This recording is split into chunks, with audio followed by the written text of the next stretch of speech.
Voy. Ya nada más una cosa, es que sobró un punto que tenía aquí. Ok.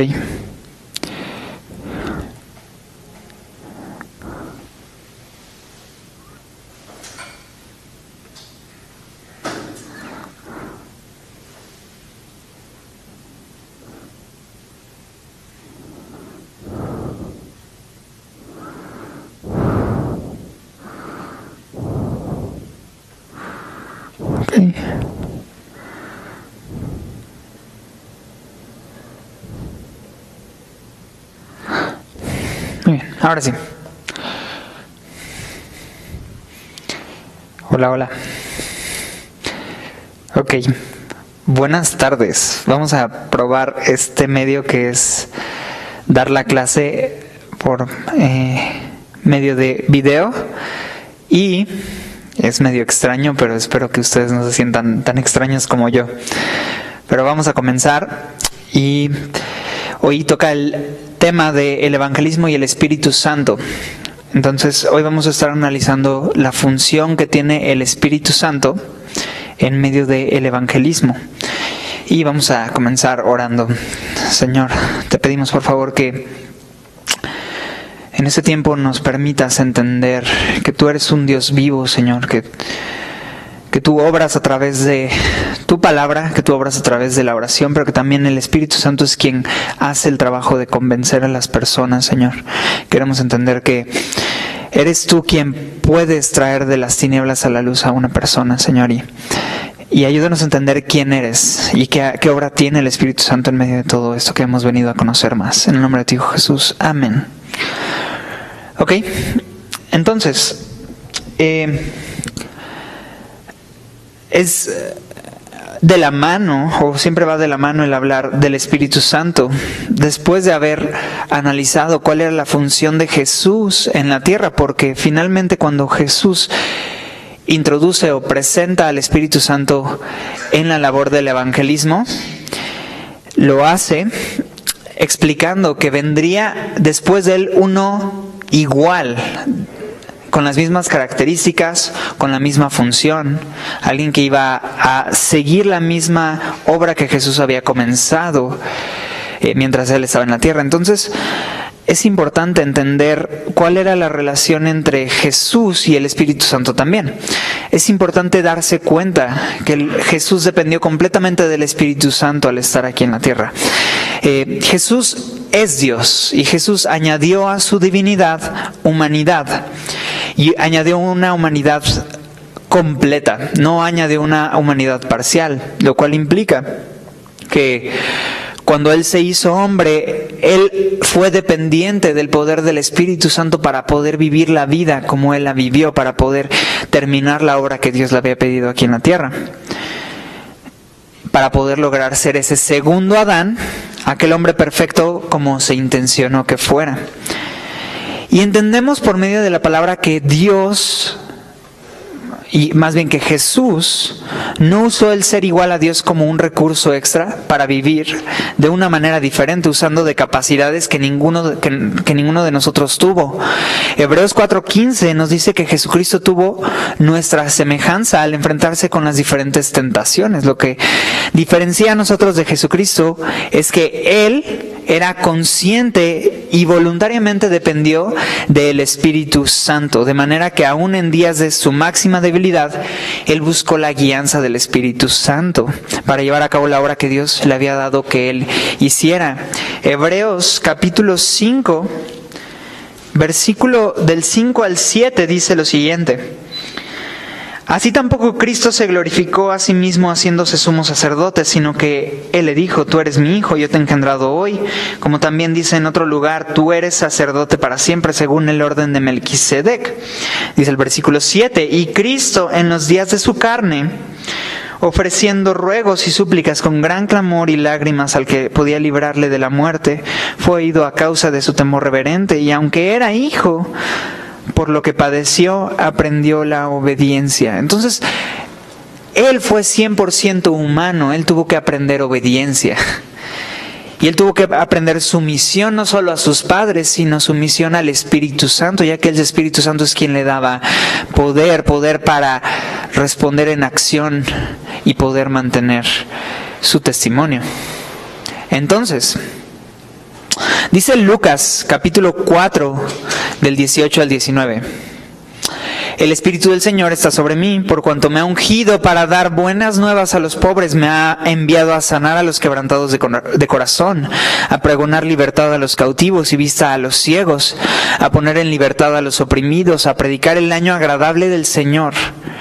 Y enrollando el libro, lo dio al ministro y se sentó, y los ojos de todos en la sinagoga estaban fijos en él, y comenzó a decirles: hoy se ha cumplido esta escritura delante de vosotros. Y esta porción en Lucas 4 del 18 al 19 comienza diciendo: el Espíritu Santo está sobre mí. Él está hablando en un momento en el que se está cumpliendo una profecía dada en Isaías acerca de él mismo. Y está diciendo y está explicando cómo es que el Espíritu Santo le da la capacidad, al ser lleno del Espíritu Santo y al estar el Espíritu Santo sobre Jesús, el Espíritu Santo le da la capacidad para dar buenas nuevas a los pobres, sanar a los quebrantados de corazón, pregonar libertad a los cautivos, vista a los ciegos, y hacer toda la obra que el Mesías iba a hacer. Entonces entendemos que el ser lleno del Espíritu Santo le daba a Jesús la capacidad de presentar las buenas nuevas y hacer toda la obra evangelística que Jesús había hecho en la tierra. Entonces es importante entender esto. Cada acción de Jesús en relación a la obra del evangelismo dependían de la llenura del Espíritu Santo. Jesús tenía una conciencia viva acerca de su necesidad de no desmayar en ningún momento en su dependencia hacia el Espíritu Santo. Y una conciencia que la Biblia nos lleva a adquirir también a nosotros. Jesús sabía que Él necesitaba del Espíritu Santo y que al ser lleno del Espíritu Santo y al darle lugar al Espíritu Santo, al tener 100% humanidad en Él, Él podría hacer a cabo la obra por la cual fue enviado a esta tierra. Entonces, vemos cómo Jesús dependió del Espíritu Santo. Vemos cómo Jesús no solamente hizo las obras que hizo con un poder que nosotros no podríamos tener, o de una manera o con recursos que nosotros no tendríamos a nuestra disposición. Jesús usó del Espíritu Santo. Él de mañana se levantaba a mostrar dependencia a Dios, y en sus actividades Él no dejaba a un lado su dependencia a que el Espíritu Santo, que es la parte de la Trinidad que está encargada de obrar en este mundo para convencer al mundo de pecado, de justicia y de juicio, Jesús fue dependiente del Espíritu Santo. Entonces, también es importante ver el ejemplo de cómo la iglesia primitiva dependió completamente del Espíritu Santo. Entendemos que en Hechos 1:8 Jesús les dio una instrucción. Vamos a buscar en Hechos 1:8.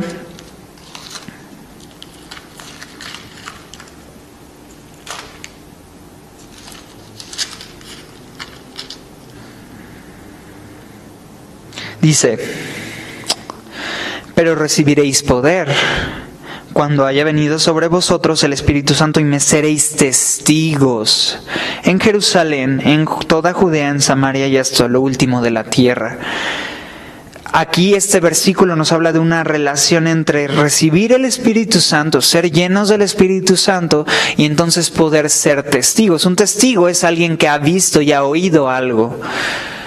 Y el nosotros tener al Espíritu Santo en nosotros nos lleva a una experiencia personal, ya no de oídas oí, sino yo mismo estoy experimentando la llenura y el poder del Espíritu Santo en mi vida porque está en mí. Entonces, Jesús les estaba no solo mostrando el modelo de cómo Él dependía del Espíritu Santo, sino que Él, en varias oportunidades que Él tuvo, les enseñó a ellos como iglesia a depender del Espíritu Santo, a no hacer sus actividades de iglesia, de salir y predicar sin esperar la llenura del Espíritu Santo, porque Jesús enfatizaba que era necesario que ellos dependieran del Espíritu Santo.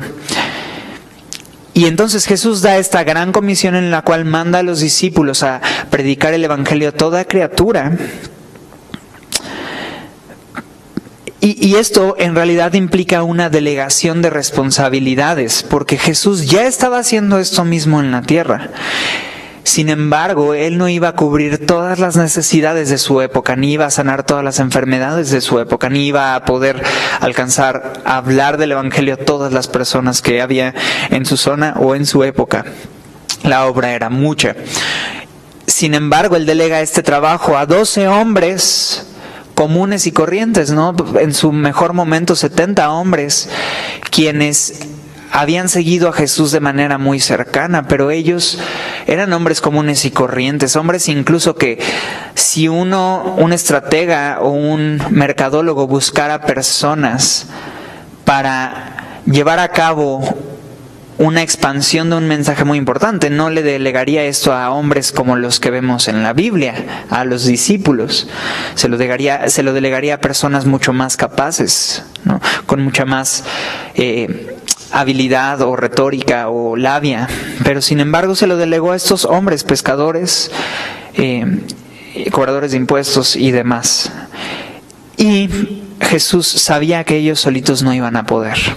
Por lo tanto, Él, cuando da esta instrucción, sabe que junto con ello iba a requerir una dependencia a la asistencia del Consolador. Entonces, es importante entender qué pasó en esta época. Jesucristo guió por 3 años de día y de noche, y cada cosa que Él hacía y de alto impacto para sus discípulos. Pero ahora que su maestro ascendía al cielo, ellos necesitarían alguien similar que siguiera discipulándoles.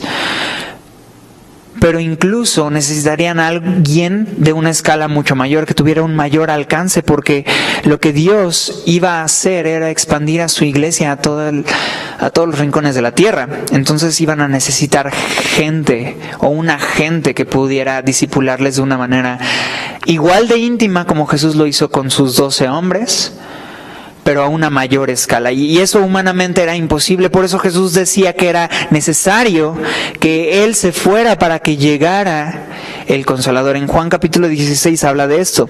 Y el Consolador, esta palabra Consolador significa alguien que está al lado de nosotros con alguna función específica. Y entre muchas de sus obras que se mencionan en la Biblia está el ser agente, que convencería a las personas de pecado, de justicia y de juicio. También el recordarnos las palabras de Jesucristo, el dar testimonio de Jesús, el guiarnos a la verdad y a cada lugar a donde debemos de ir. Y el darnos poder para llevar a cabo la comisión que nos fue entregada. Incluso los discípulos conocían muy bien su dependencia al Espíritu Santo.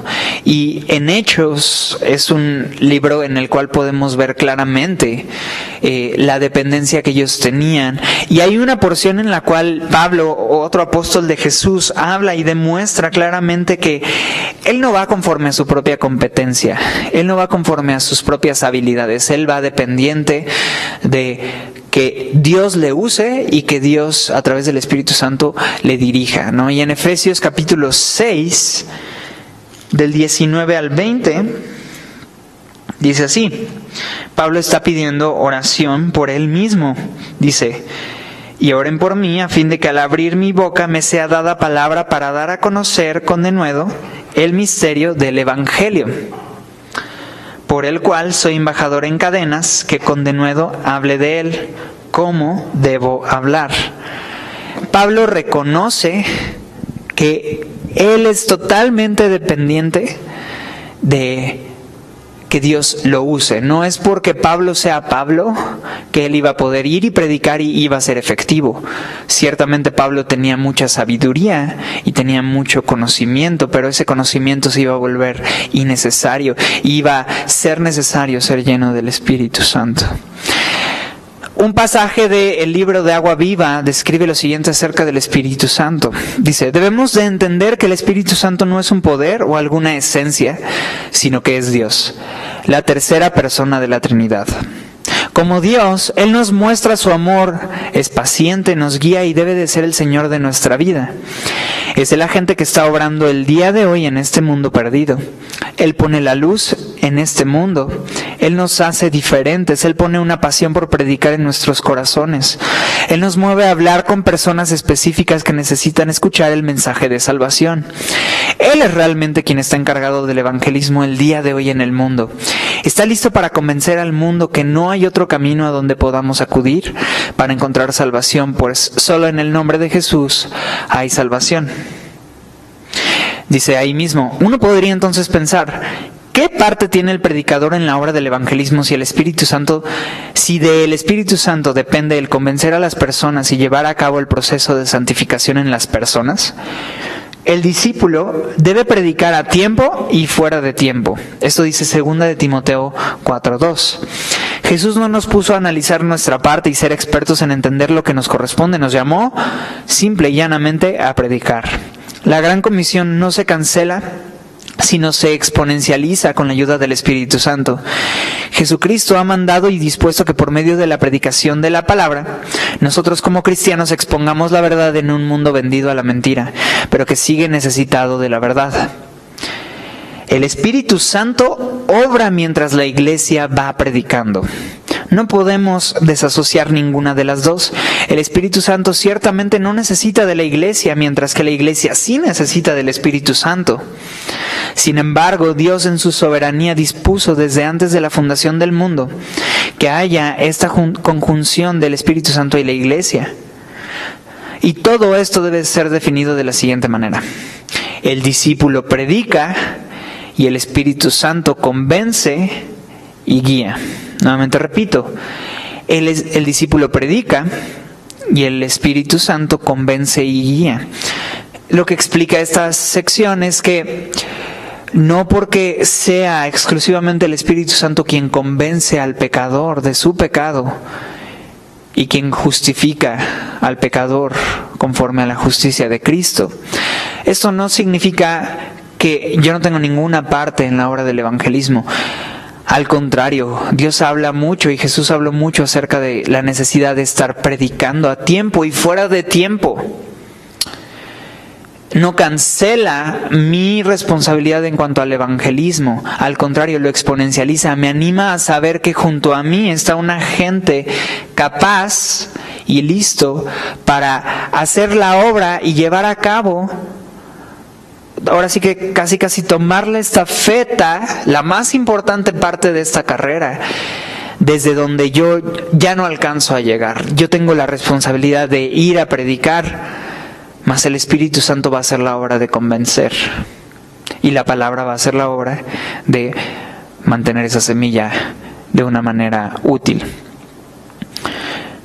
Ok, entonces ya hablamos acerca de cómo el Espíritu Santo obra en el predicador, pero también nos damos cuenta que el Espíritu Santo no solo obra en el predicador, ayudándole y asistiéndole a poder convencer y usar el mensaje y darle el poder que el mensaje lleva. No solo usa al predicador, sino que también el Espíritu Santo está en el mensaje. Segunda de Pedro 1, 19 al 21. Segunda de Pedro 1, 19 al 21. Dice lo siguiente. Tenemos también la palabra profética más segura, a la cual hacéis bien en estar atentos como una antorcha que alumbra en lugar oscuro, hasta que el día esclarezca y el lucero de la mañana salga en vuestros corazones. Entendiendo primero esto, que ninguna profecía de la Escritura o ninguna verdad de la Escritura es de interpretación privada, porque nunca la profecía fue traída por voluntad humana, sino que los santos hombres de Dios hablaron siendo inspirados por el Espíritu Santo. La clase pasada vimos la importancia de la palabra en el mensaje, en el evangelismo. Y ciertamente la palabra tiene este poder porque la palabra fue inspirada por el Espíritu Santo. No vino por voluntad humana, no vino por conocimiento o filosofía o por mucha meditación de parte de alguna persona o de varias personas.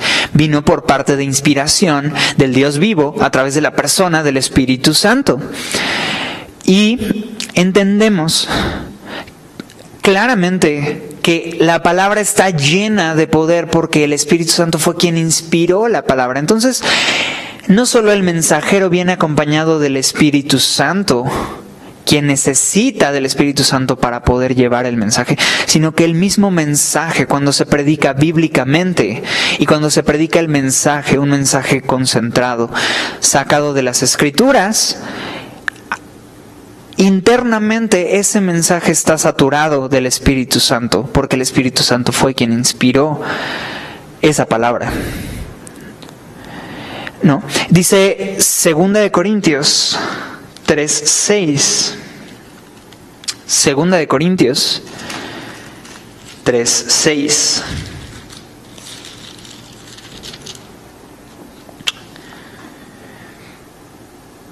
Dice, el cual asimismo nos hizo ministros competentes de un nuevo pacto, no de la letra, sino del Espíritu, porque la letra mata, mas el Espíritu vivifica. Y a través de este versículo podemos entender que lo que le da poder a la palabra no es la combinación de las letras en el orden perfecto, por cuestiones de codificación o numerología. No es porque yo recite las palabras exactas como una especie de conjuro o algo así, sino que el mensaje, el contenido del mensaje y lo que implica la veracidad del mensaje, la misma verdad detrás del mensaje, fue inspirado por un Dios vivo que trae vida a través de ese mismo mensaje, que al creerlo y abrazarlo va a traer resultados, y es el Espíritu Santo allí. Entonces, no se trata de decir textualmente los versículos, más de lo que debemos estar confiando en que estamos predicando un mensaje bíblico. Si yo estoy predicando un mensaje bíblico, puedo tener la garantía que el Espíritu Santo está usando la palabra, porque la palabra fue inspirada por Dios y el Espíritu vivifica. El Espíritu vivifica. De hecho, hay un paralelismo entre la palabra o el mensaje y el Espíritu Santo que van muy de la mano. Efesios y Colosenses son dos libros que son paralelos y que van muy de la mano y se complementan el uno con el otro. Y justamente hay un pasaje en Efesios, acompáñenme a Efesios 5:18 y 19. Efesios 5:18 y 19 dice: no os embriaguéis con vino, en lo cual hay disolución, antes bien sed llenos del Espíritu, hablando entre vosotros con salmos, con himnos y con cánticos espirituales, cantando y alabando al Señor en vuestros corazones. Nos invita a ser llenos del Espíritu Santo, y esa llenura del Espíritu Santo tiene consecuencias muy palpables y muy fáciles de ver en el testimonio de una persona. Son cuestiones no muy sobre espirituales ni espiritualoides, son cuestiones muy rutinarias que nos lleva a cómo hablo, a cómo pienso, a cómo actúo de cierta manera. Entonces, esos son los resultados de ser llenos del Espíritu Santo. Pero cuando vamos a Colosenses capítulo 3, versículo 16, y leemos un pasaje prácticamente igual, podemos entender este paralelismo entre el Espíritu y la palabra. Vamos a leer qué es lo que dice Colosenses 3:16. Solo ten en mente, Efesios 5:18 nos acaba de hablar acerca de ser llenos del Espíritu Santo y cómo eso produce acciones que tienen que ver con lo que hablo, lo que digo, lo que pienso, lo que hago, ¿no? Entonces, con eso en mente, vamos a leer Colosenses 3:16. Dice: la palabra de Cristo more en abundancia en vosotros, enseñándoos y exhortándoos unos a otros en toda sabiduría, cantando con gracia en vuestros corazones al Señor con salmos, himnos y cánticos espirituales. Y todo lo que hacéis, sea de palabra o de hecho, hacedlo en el nombre de Jesús, dando gracias a Dios Padre por medio de Él. Y tú pones estos dos pasajes juntos y te das cuenta que los resultados de ser lleno de la palabra, porque aquí dice sean llenos de la palabra de Dios, son los mismos resultados de ser llenos del Espíritu Santo. ¿Por qué? Porque ser lleno de la palabra es ser lleno del Espíritu Santo. Entonces, es muy importante que nosotros nos demos cuenta que cuando yo estoy predicando un mensaje bíblico, estoy dándole lugar a que el Espíritu Santo se mueva a través de la palabra para hacer lo que la palabra sabe hacer, convencer a las personas y sembrar una semilla en el corazón que no regresará vacía.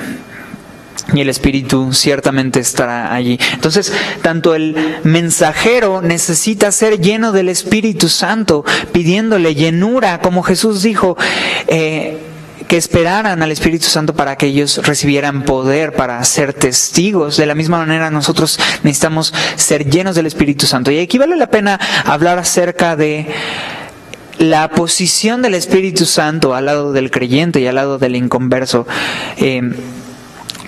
El Espíritu Santo tiene 3 posiciones que ocupa al lado de las personas. La primera posición es estar con nosotros.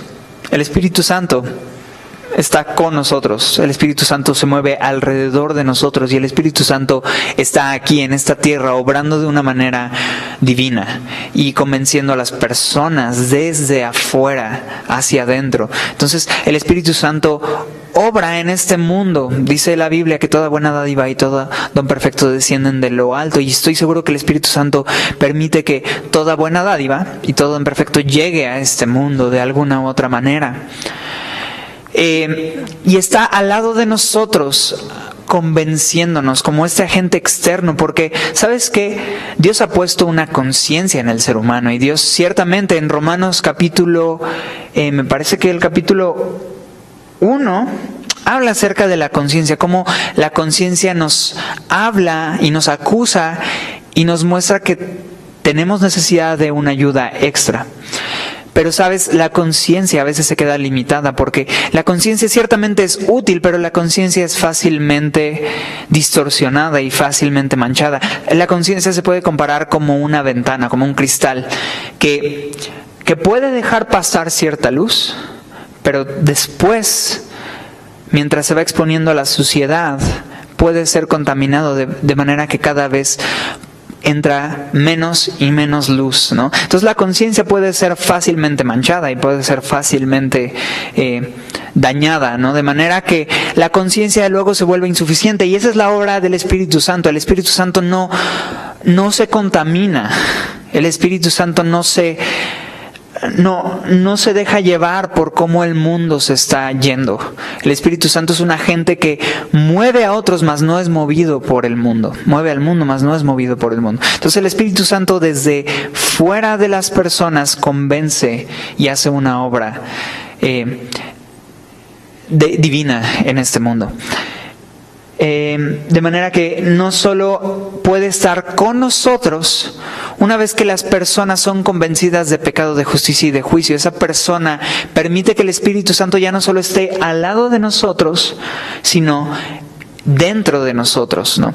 Y el Espíritu Santo puede venir a morar y habitar dentro de una persona. La Biblia habla acerca de que nosotros podemos ser templo o casa del Espíritu Santo cuando el Espíritu Santo le damos el lugar en nuestra vida. Y nosotros rechazamos al pecado abrazando la solución que Dios puso, que es la cruz de Cristo. Y entonces el Espíritu Santo viene a morar en nosotros. Y entonces el Espíritu Santo dentro de nosotros comienza a hacer una obra ya no solo por fuera, sino por dentro, y empieza a hacer cosas que Jesús haría cuando estuvo aquí en la tierra. A veces es hacer milagros, a veces es convencer, a veces es discipular, a veces es incluso hasta, si es necesario, volcar mesas en nuestras vidas, ¿no? Entonces empieza a hacer esto en nosotros, dentro de nosotros, y empieza a meterse hasta en las áreas que no nos gusta tanto que se meta. Pero hay una tercera posición del Espíritu Santo en nosotros, o con las personas. Y esta tercera posición es que el Espíritu Santo puede estar sobre nosotros. Y el hecho de que el Espíritu Santo puede estar sobre nosotros ya no implica solamente que el Espíritu Santo hace una obra dentro de nosotros, sino que nosotros permitimos que el Espíritu Santo simplemente fluya en nuestra vida, ¿no? Y el ser lleno del Espíritu Santo no es algo que yo pueda lograr por mis propios esfuerzos, sino que es un regalo que Dios nos da. Hechos 1:8, ese versículo que acabamos de leer, habla acerca de ser llenos del Espíritu Santo, no solamente que el Espíritu Santo more en nosotros, sino que haya una abundancia y se derrame ese Espíritu y que incluso pueda explotar de tal manera que afecte a otras personas. Y esa llenura del Espíritu Santo es algo que como cristianos debemos de buscar. La llenura del Espíritu Santo no es una cosa que suceda una sola vez, sino es una vida constante en la cual nosotros le damos lugar al Espíritu Santo en nuestra vida y el Espíritu Santo nos dirige de una manera muy específica. Básicamente tiene todo que ver con rendirnos y rendir las áreas de nuestra vida que el Espíritu Santo quiere que rendamos. Y es darle el lugar que el Espíritu merece en nuestra vida. Entonces podremos dar lugar a la llenura del Espíritu Santo, ¿no? Pero también la Biblia nos habla acerca de pedir al Espíritu Santo y así como un padre no le daría cosas malas a sus hijos, si nosotros le pedimos a Dios que nos llene del Espíritu Santo, Él no nos lo va a negar. Entonces, estas tres posiciones, ¿no?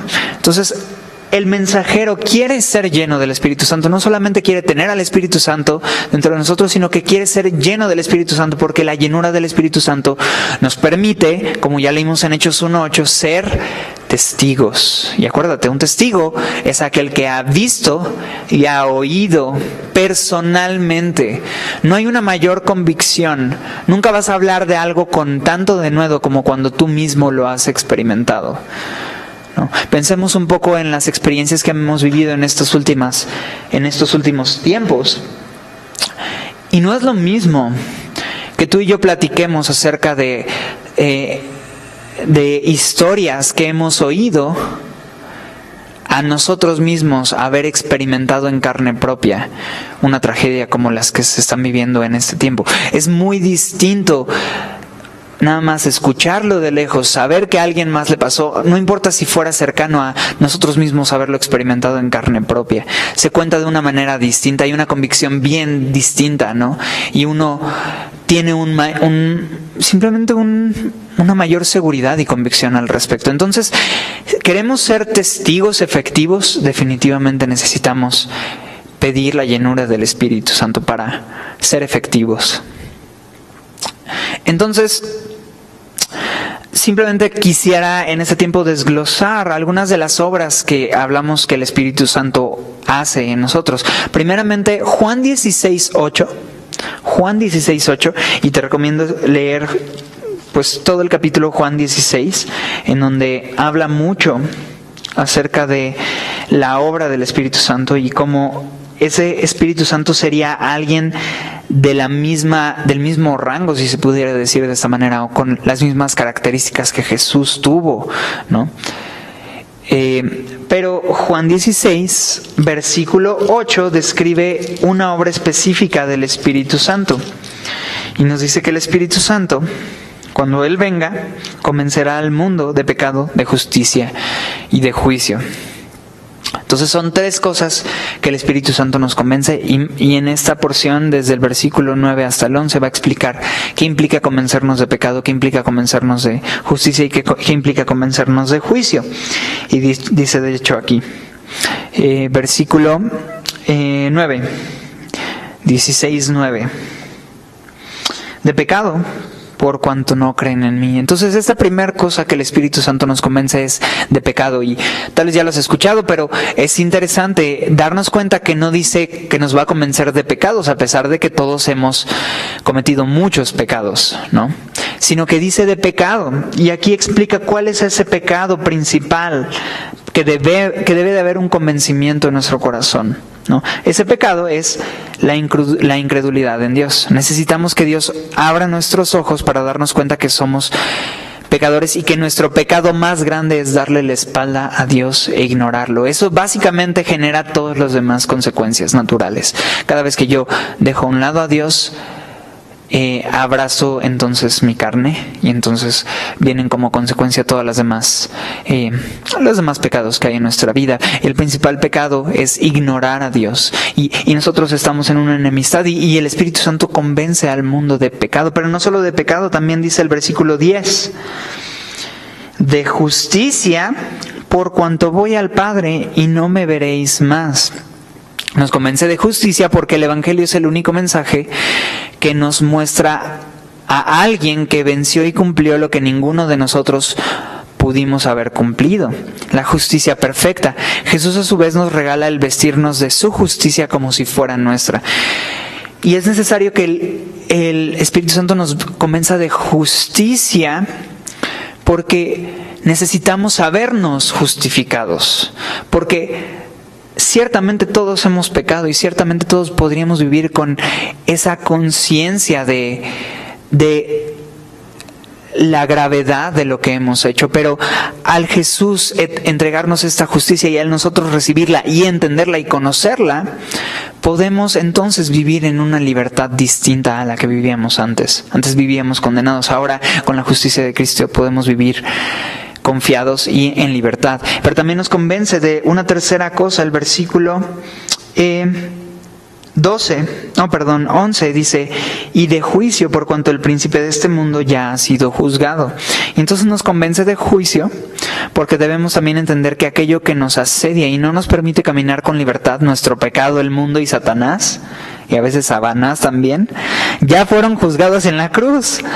Al ver cada una de estas características nos damos cuenta de cuánto necesitamos que el Espíritu esté involucrado en nuestro evangelismo. Cada parte es necesaria dentro de la predicación del Evangelio. La gente necesita saber estas tres cosas. Somos pecadores, podemos ser justificados de manera que el pecado queda atrás y la condenación también ha quedado atrás, ¿no? Y el acusador ya no tiene de dónde acusarnos y hay victoria en Cristo, ¿no?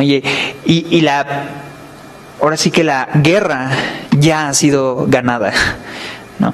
Y que Dios nos está invitando a un bando ganador, si se pudiera decir de esta manera. Pero no solo el Espíritu Santo nos convence, también nos recuerda. Dice Juan capítulo 14, versículo 15. Dice, si me amáis, guardad mis mandamientos. Y yo rogaré al Padre y os dará otro consolador para que esté con vosotros para siempre. Dice, el Espíritu de verdad, al cual el mundo no puede recibir porque no le ve ni le conoce. Pero vosotros le conocéis porque mora con vosotros y estará en vosotros. No os dejaré huérfanos, vendré a vosotros. Todavía un poco y el mundo no me verá, pero vosotros me veréis porque yo vivo. Vosotros también viviréis. En aquel día vosotros conoceréis que yo estoy en mi Padre y vosotros en mí y yo en vosotros. Entonces, otra obra, de hecho no lo leímos, tenemos que seguir leyendo. Dice el versículo 21, el que tiene mis mandamientos y los guarda, ese es el que me ama, y el que me ama será amado por mi Padre, y yo le amaré y me manifestaré a él. Le dijo Judas, no el Iscariote, Señor, ¿cómo es que te manifestarás a nosotros y no al mundo? Respondió Jesús y le dijo, el que me ama mi palabra guardará, y mi Padre le amará, y vendremos a él y haremos morada con él. El que no me ama no guarda mis palabras, y la palabra que habéis oído no es mía, sino del Padre que me envió. Os he dicho estas cosas estando con vosotros, más el Consolador, y aquí está lo importante o lo que queremos resaltar hoy, más el Consolador, el Espíritu Santo, a quien el Padre enviará en mi nombre, Él os enseñará todas las cosas y os recordará todo lo que os he dicho. Entonces, otra obra que el Espíritu Santo hace en nosotros es enseñarnos la verdad y recordarnos las palabras de Jesús.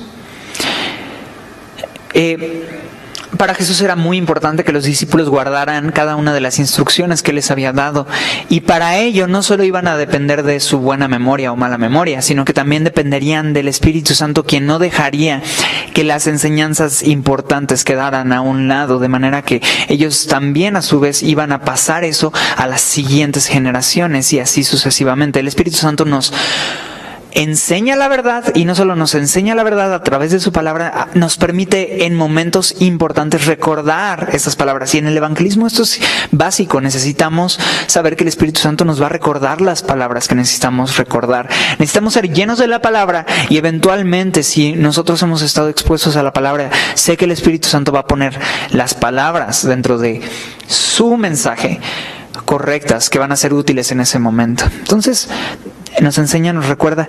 También en Juan 15,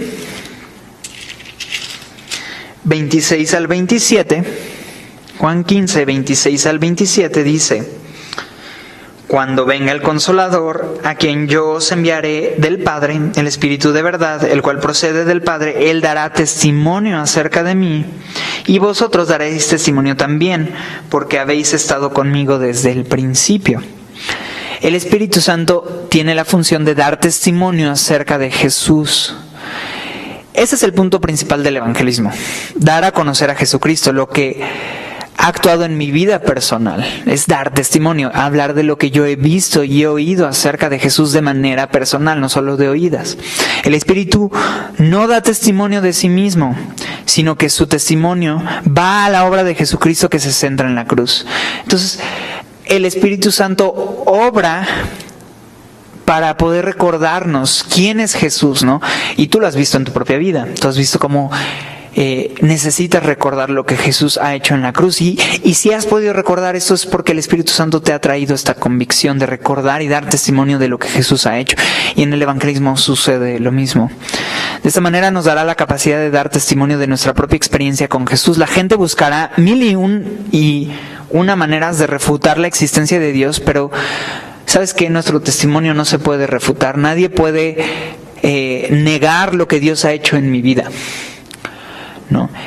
Y eso es lo que el Espíritu Santo quiere hacer: dar testimonio, ¿no? Y hablar acerca de historias y circunstancias reales, no solamente predicar por predicar. Y a veces me pongo a pensar que en cierta manera eso es lo que diferencia el evangelismo cristiano del evangelismo en otras circunstancias. El evangelismo cristiano puede no ser memorizado. Para muchas personas, lamentablemente, es memorizado y nada más. Solamente es un speech que tengo de memoria, pero en el cristiano podría no ser solamente memorización, sino un testimonio vivo acerca de un Dios vivo, ¿no? A diferencia de otras religiones, ¿no? Que tal vez sí van a otras casas y tal vez sí se ponen en las esquinas de las calles principales y de las avenidas principales, pero muchos de esos speeches memorizado, ¿no? Hay incluso algunas religiones que podríamos llamar incluso sectas que se basan en conmover al emocionalismo y tienen prácticamente la obligación de, mientras están platicando acerca de su religión y acerca de su Salvador, dar un testimonio con lágrimas en los ojos, ¿no? Y básicamente, pues cada vez que ellos dan testimonio tienen que hablar con lágrimas en los ojos. Tienen que, no les nace, no es algo que surge por experiencia, sino por memorización, ¿no? Y se vuelve meramente una rutina, ¿no? Y nosotros como cristianos podríamos caer en lo mismo, mas no tenemos que, porque nosotros estamos hablando de una verdad que puede impactar nuestra vida y esa vida puede a su vez dar testimonio a otros. Entonces, el Espíritu Santo, ya vimos, nos convence, nos recuerda, da testimonio de Jesús, pero también nos guía. Dice Juan 16:13. Juan 16:13. Pero cuando venga el Espíritu de verdad, Él os guiará a toda la verdad, porque no hablará por su propia cuenta, sino que hablará todo lo que oyere y os hará saber las cosas que habrán de venir. Él me glorificará porque tomará de lo mío y os lo hará saber. Entonces, hay una cosa o un lugar hacia donde el Espíritu Santo quiere guiarnos, y ese lugar es a la verdad.